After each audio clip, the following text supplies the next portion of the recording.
11월이 되었습니다. 가을 들녘은 추수하는 모습으로 가득 바쁜 그런 때입니다. 논과 밭에 곡식과 열매들이 추수의 손길을 기다리고 있습니다. 나는 종종 시골길을 걷는 기회를 요즘 갖고 있습니다. 목사님들과 더불어서 건강 삼아서 하루 일주일에 한 번씩 이렇게 길을 걷는데 그러다 보니까 이제 시골길을 자주 걷게 됩니다. 시골길을 걸으면서 저와 비슷한 연배에 있는 목사님들이 자꾸 라떼 이야기를 많이 합니다. 당신들이 어렸을 때 시골에서 자라면서 겪었던 여러 가지 일들을 이야기합니다. 그러면 어떤 분이 그 이야기를 하면 다른 분 목사님들도 맞아 하면서 맞장구를 치면서 모두 다가 추억에 빠져서 길을 걷곤 합니다. 안타까운 것은 시골에 일손이 부족하다라는 것을 아주 절감하게 됩니다. 예전에는 외국 분들이 많이 시골에 이렇게 일꾼으로 많이 들어오셨대요. 일당을 벌기 위해서. 그런데 코로나19 이후로 일하시는 외국 분들이 현저히 줄어들어서 시골에까지 이렇게 일손이 미치지 못하는 거 봅니다. 물론 일부러 그런 경우도 있겠습니다만은 고추를 따지 못해서 고추가 이제 이렇게 달린 채로 말라 있는 밭을 그렇게 볼 수 있고요. 물론 빨간 고추를 그냥 달린 채 말리기도 한답니다. 그런데 돌보지 못해가지고 그냥 빨간 고추가 아니라 푸른 고추가 마른 채 서 있는 그런 모습을 보여주는 밭도 있었고요. 고추뿐만 아니라 들깨, 참깨도 수확해서 털어야 됐을 텐데 그러지 못하고 늦은 가을이 되도록까지 매달려 있고요. 콩도 마찬가지고요. 목사님들이 그걸 보면서 콩 저렇게 놔두면 다 터져가지고 막 여기저기 다 흩어져 버릴 텐데 콩이 하면서 안타까워하기도 했습니다. 저는 시골에서 목회하시던 목사님의 아들로 태어나서 어렸을 때 시골 생활을 했습니다. 그렇다고 해서 저희가 농사진 건 아니었습니다만은 시골 생활을 보면서 자라왔습니다. 11월 달이면 풍성하고 또 바쁜 그런 달이죠. 섬에서 제가 자라난 곳이 섬이지만 제가 자라는 섬은 상당히 큰 섬이어서 어업을 하는 분은 거의 제 주변에 없었고요. 농사를 그것도 논농사를 많이 했습니다. 11월이 시작되면 한 10월 말 11월 이렇게 되면 추수를 하죠. 이제 그 벼를 베 가지고 묶어서 이렇게 단으로 묶어서 논 한가운데 세워 놓습니다. 말리지요. 그 상태로. 그리고 나서는 탈곡을 하는 날이면 얼마나 일손이 필요했든지 학교 다녀온 아이들까지도 거기 투입돼 가지고 막 일을 돕곤 했습니다. 한참 일을 하다 보면 그 탈곡한 그 짚이 막 몸에 붙어 가지고 찌르고 하는 그런 아픔도 있었습니다만은 그럼에도 불구하고 아주 즐겁게 그 탈곡하는 일에 참여했던 것 같습니다. 제가 아주 어렸을 때는 그 훑기라고 그러나요? 이렇게 훑어서 탈곡을 했고요. 그 다음에는 발로 밟는 탈곡기로 탈곡을 하는 그런 일을 했습니다. 그렇게 한참 일하다 보면 쉴 틈을 먹을 때가 되죠. 그러면 참여했던 모든 동네 사람들이 둘러앉아서 쉴참을 먹는데 그 쉴참에 미원, 미풍을 많이 넣어서 맛있었던 것이 아니라 함께 먹는 그 맛이 있었던 것 같습니다. 왜 그렇게 쉴참이 맛이 있었던지요. 몇 주 전에 시골길을 걷는데 역시 거기도 수확하고 있었습니다. 그런데 사람들이 하나도 보이지 않습니다. 딱 한 사람만 보입니다. 잘 다듬어진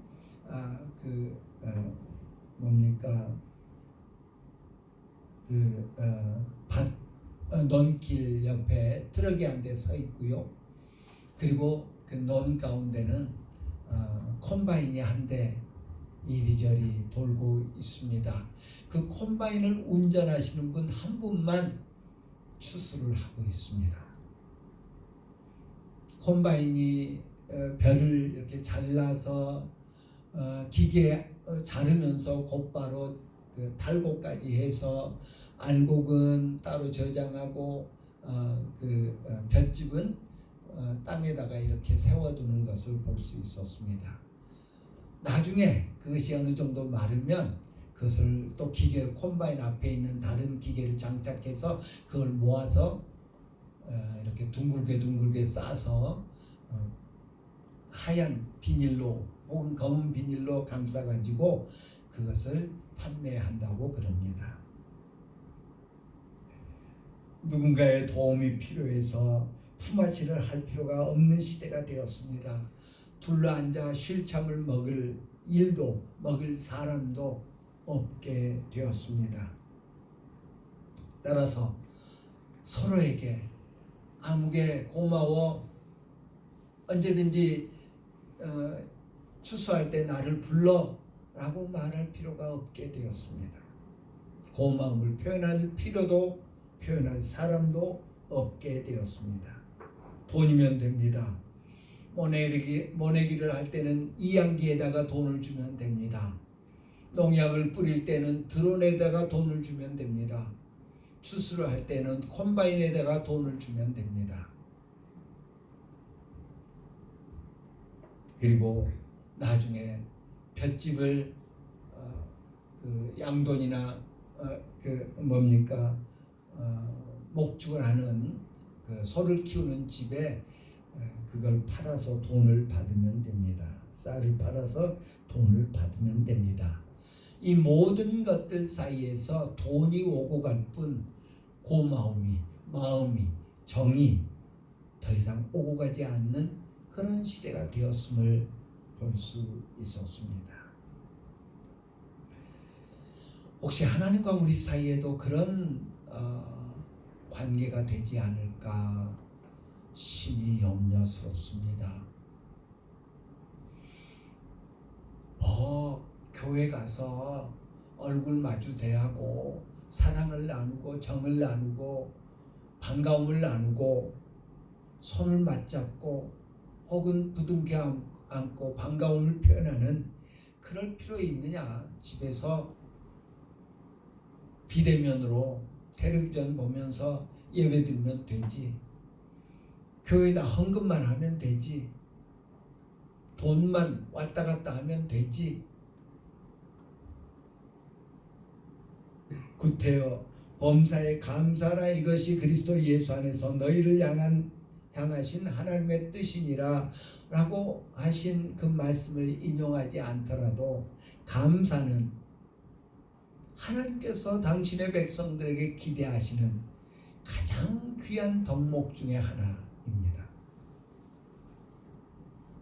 감사에 대한 우리 하나님의 말씀을 성경에서 인용하라고 하면 아마 종이를 인용해도 부족할 정도라고 할 것입니다. 감사로 제사를 드리는 자가 하나님을 영화롭게 한다.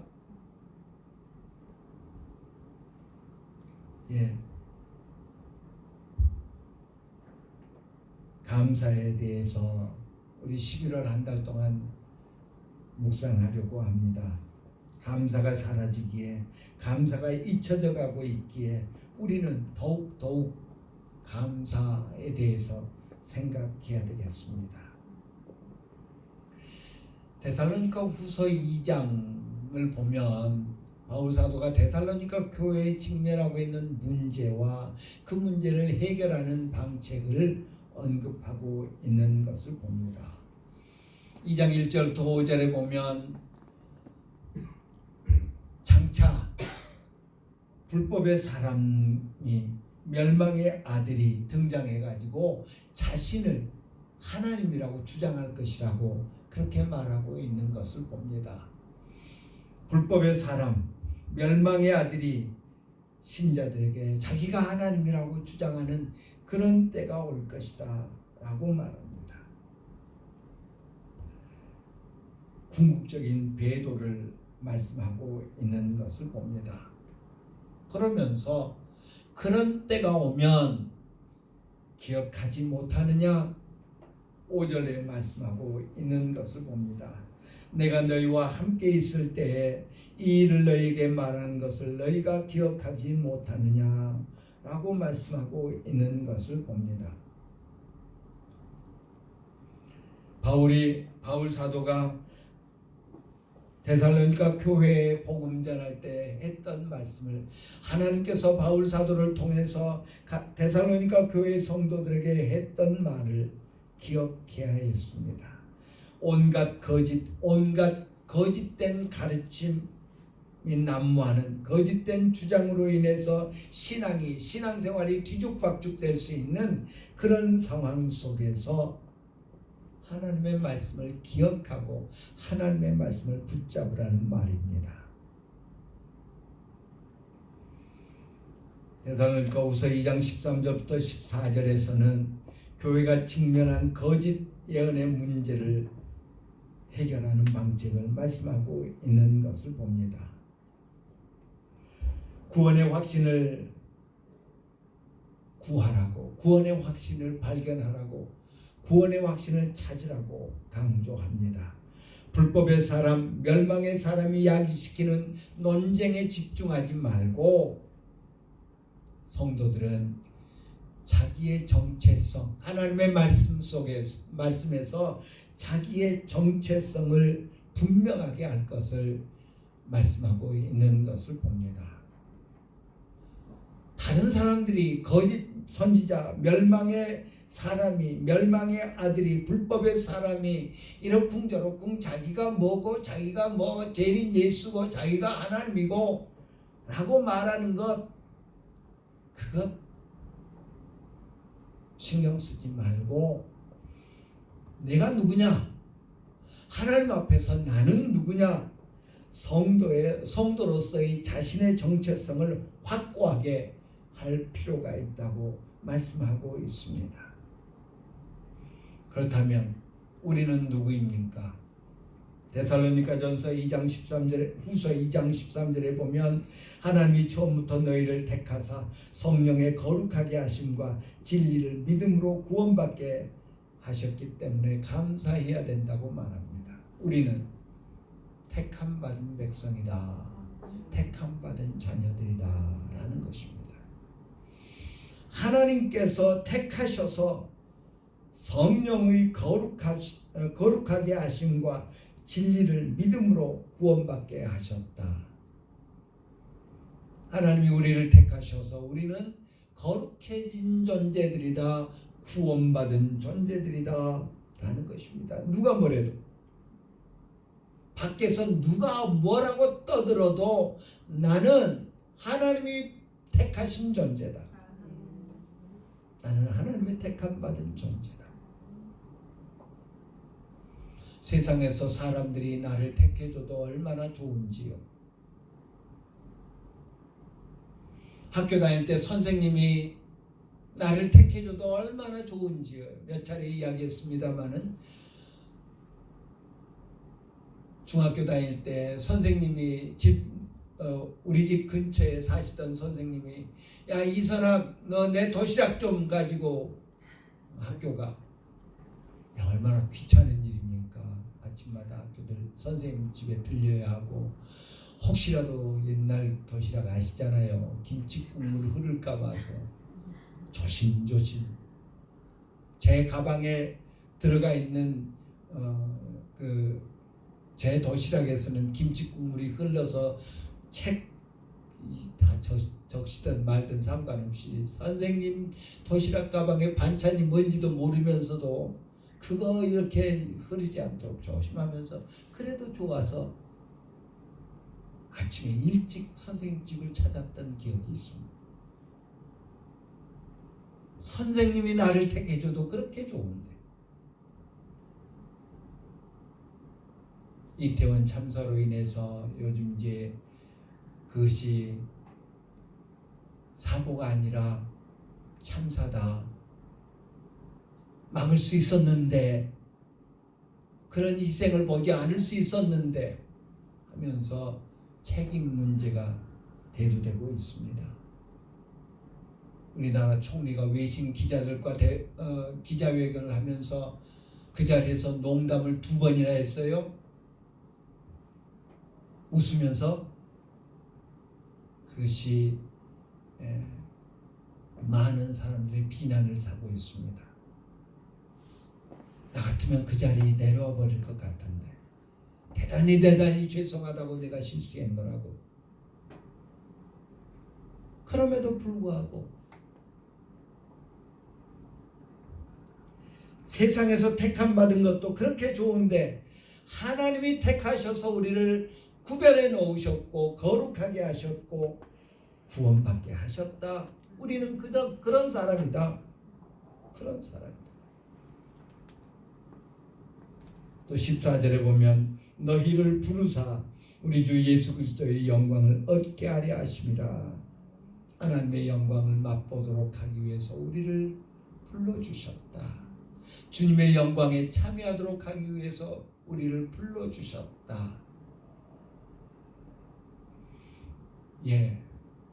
여러분 그런 일화 들으신 적 있습니까?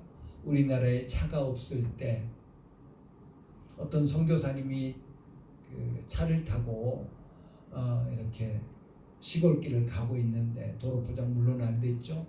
그런데 어떤 여자분이 머리에다 이렇게 이고 뭔가를 이고 힘들게 가고 있더랍니다. 그래서 선교사님이 외국 선교사님이 차를 세우고 내가 모셔다 드릴 테니까 동네까지 모셔다 드릴 테니까 타시라고. 그래서 탔대요. 선교사님이 운전해 가는데 뒤에서 막 끙끙 앓는 소리가 나더래요. 그래서 이렇게 뒤를 보니까 차에 타서도 그걸 이고 계시더래요. 근데 비포장길 차가 울퉁불퉁하게 뛰는데 차라리 걷는 게 낫지 이거 인체로 뛰어봐요. 그래서 막 머리에 부딪힐 때마다 끙끙 앓더래요. 내려놓으시지. 그러니까 그 여자분이 하시는 말씀이, 아주머니가 하시는 말씀이, 차를 태워준 것만도 얼마나 감사한데 오늘 우리네 모습이 아닌가 싶습니다.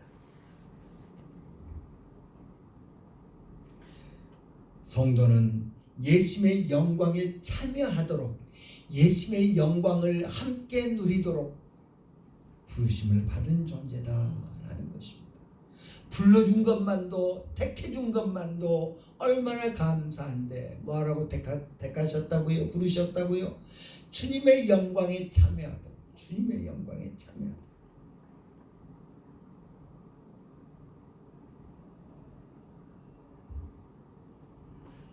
오늘 본문은 하나님께서 학개 선지자를 통해서 바벨론 포로 생활하다가 돌아와서 성전을 건축하고 있던 이 유다 백성들에게 주신 메시지입니다.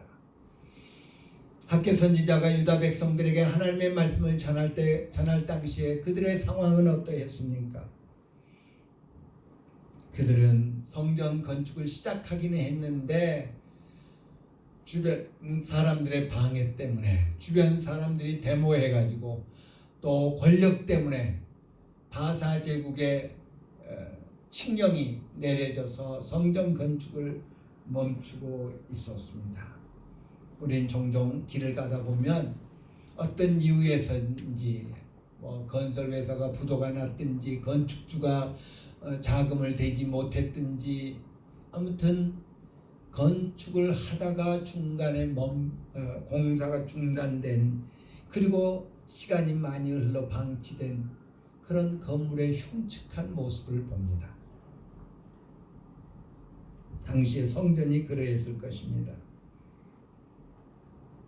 그런 그들을 향해서 학개 선지자는 하나님의 말씀을 전합니다.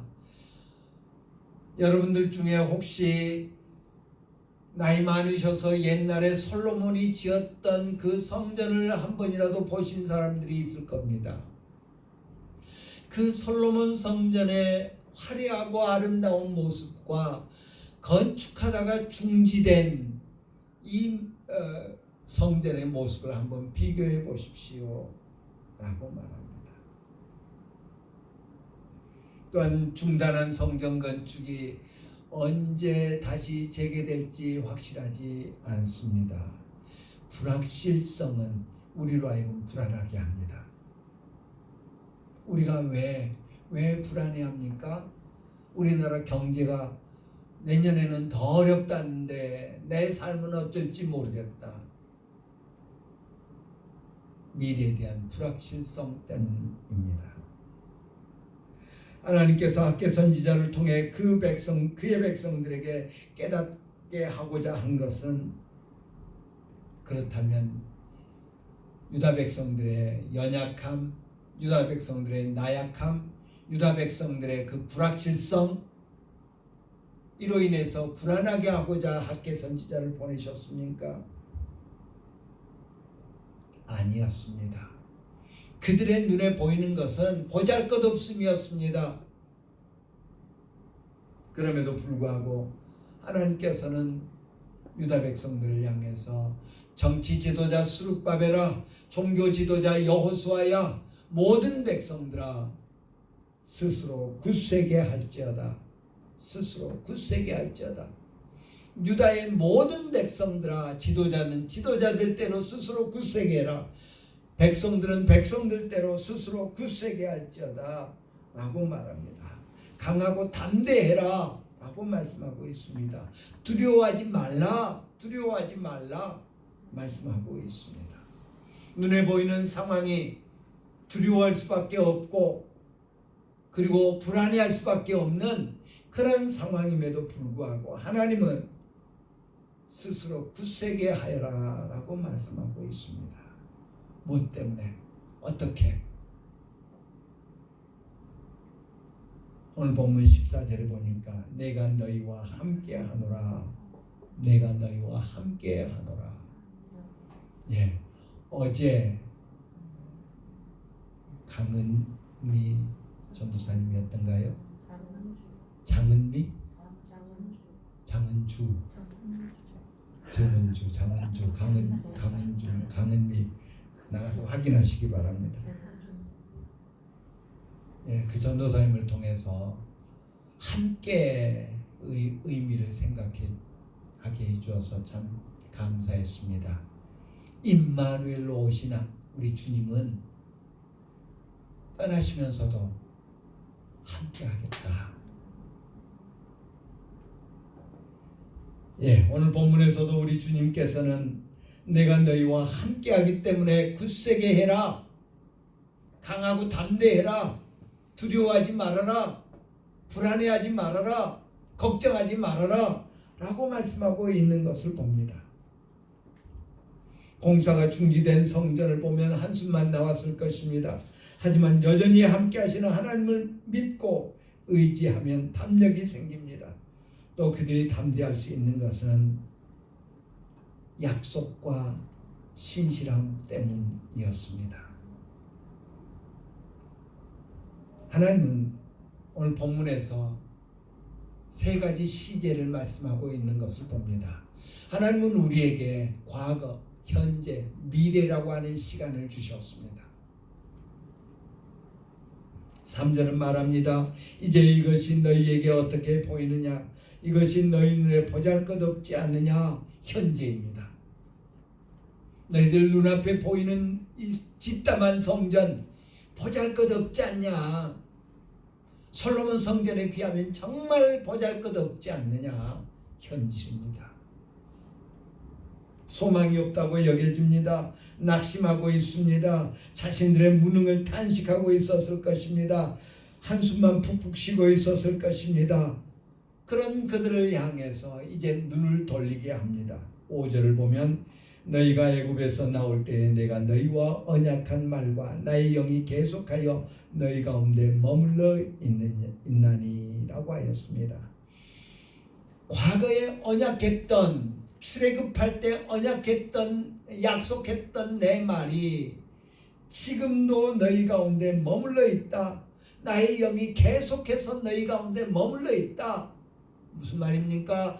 내가 옛날에 너희 선조들과 했던 약속이 지금도 유효하다, 그 말이죠. 지금도 유효하다. 그 약속 끝나버린 거 아니다. 그 약속 내가 잊어버린 거 아니다. 그 약속 파기해버린 것이 아니다. 지금도 유효하다 라고 말씀하십니다. 시대가 변했어도, 상황이 달라졌어도 하나님의 말씀은, 하나님의 약속은 여전히 유효합니다. 그것이 바로 두려워하지 않을 근거가 됩니다. 뿐만 아니라 하나님은 그들의 눈을 미래로 향하게 합니다. 9절을 봅니다. 이 성전의 나중 영광이 이전 영광보다 크리라. 하나님께서 금도 은도 다 주관하시는 하나님, 세상의 모든 것들을 주관하시는 하나님께서 그렇게 하시겠다고 약속합니다. 이들의 눈에는 지금 현실은 좌절할 수밖에 없는 그런 상황인데요, 내가 옛날에 했던 약속이 여전히 유효하고 나는 신실한 하나님이다. 약속 지키는 하나님이다. 그리고 미래에 대한 약속도 주십니다. 이 성전의 나중 영광이 이전 영광보다 크리라 라고 말씀해 주십니다. 그 마시라고 하는 주석가는 이 부분을 주석하면서 이때 학계가 한 말은 하나님의 변함없음과 관대하심을 송축하면서 미래를 위해 현재의 도전에 관한 것이었다라고 주석했습니다. 미래를 위해서 현재를 도전하는 그런 메시지였다. 현재 낙심하고 현재 실망하고 현재 손 놓고 있으면, 현재의 그 상황 때문에 불안해하고 걱정하면서 한숨만 쉬고 있으면 미래의 영광을 볼 수 없다는 말입니다. 그러나 현재 이 상황 속에서 강하고 담대해서 스스로 굳세게 하여서 주의 일을 행하면 이 보잘것없는 이 성전의 영광이 매우 크게 될 것이다. 이 성전의 나중 영광이 이전 영광보다 크게 될 것이다 라고 말씀하고 있습니다. 오늘 우리는 어떻습니까? 지금 눈앞에 보이는 여러 가지 어려움 때문에 환율은 1,500원 아직 통과를 안 했나요? 1,490 얼마까지 올랐다는 이야기를 들은 적이 있는데, 그렇죠. 미국은 또 빅스텝을 할 거다. 금리를 또 크게 올릴 거다. 그러면 또 우리나라도 따라 올려야 될 수밖에 없는데, 부자가 가난한 사람 죽이는 방법이죠. 이런 상황이 우리로 하여금 한숨 쉬게 만드는데 어디 하나 소망이 있는 것 같지 않는데, 그럼에도 불구하고 우리 하나님은 스스로 굳세게 하라. 왜? 하나님이 함께 하시기 때문에. 왜? 하나님께서 약속하신 것들을 꼭 이루실 것이기 때문에 라고 말씀하고 있는 것을 봅니다.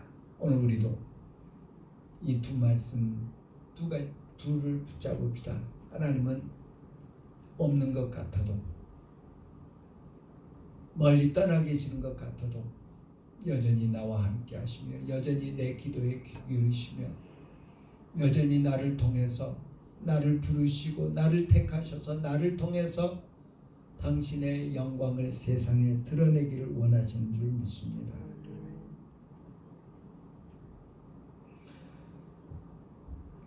나중 영광이 어떻게 됐을까요? 학계 선지자가 예언했던 나중 영광은 어떻게 됐을까요?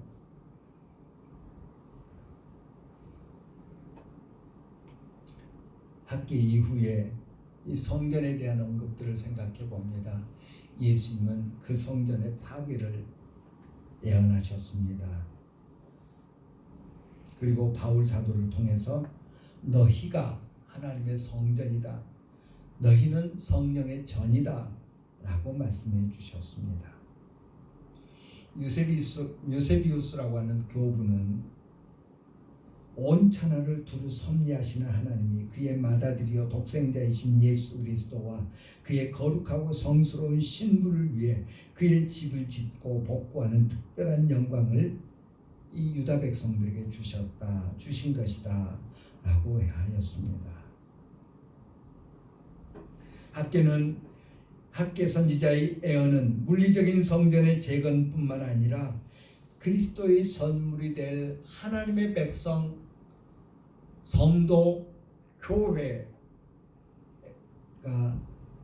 성전으로 건축될 것을 예언하고 있었던 것입니다. 우리 오늘의 좌절, 오늘의 낙심, 오늘의 실망 바라보면서 한숨을 쉴 수밖에 없습니까? 우리는 감사라고 하는 말을 떠올릴 때 과거와 현재만을 생각합니다. 그런데 우리의 감사의 폭을 좀 넓힙시다. 미래를 당겨서 감사하지는 못합니까? 그렇게 하면 안 되는 겁니까?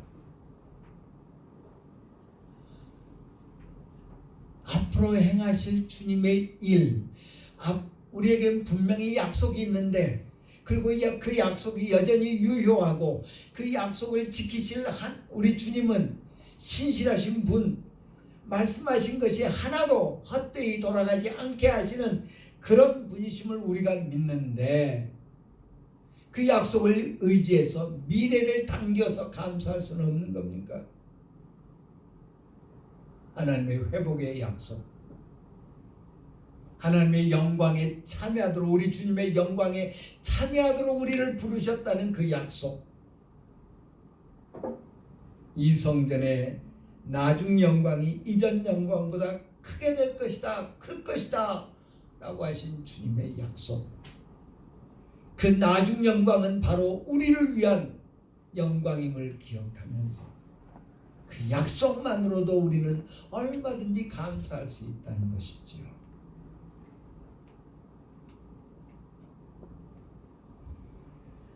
오코너는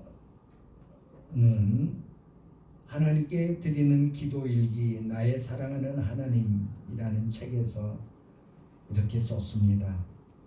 내가 당신을 직접 보게 되었을 때를 초조하게 기다리는 은총을 주십시오. 당신의 얼굴을 얼굴 대 얼굴로 보게 될 날을 초조하게 기다리는 은총을 주십시오. 예, 우리에게 그런 기다림이 있는지요? 주님의 얼굴을 얼굴 대 얼굴로 뵈게 될 날, 우리 주님 앞에 내가 그렇게 기다렸습니다. 이 날을 그렇게 기다렸습니다. 라고 고백하는 그런 우리들이 됩시다.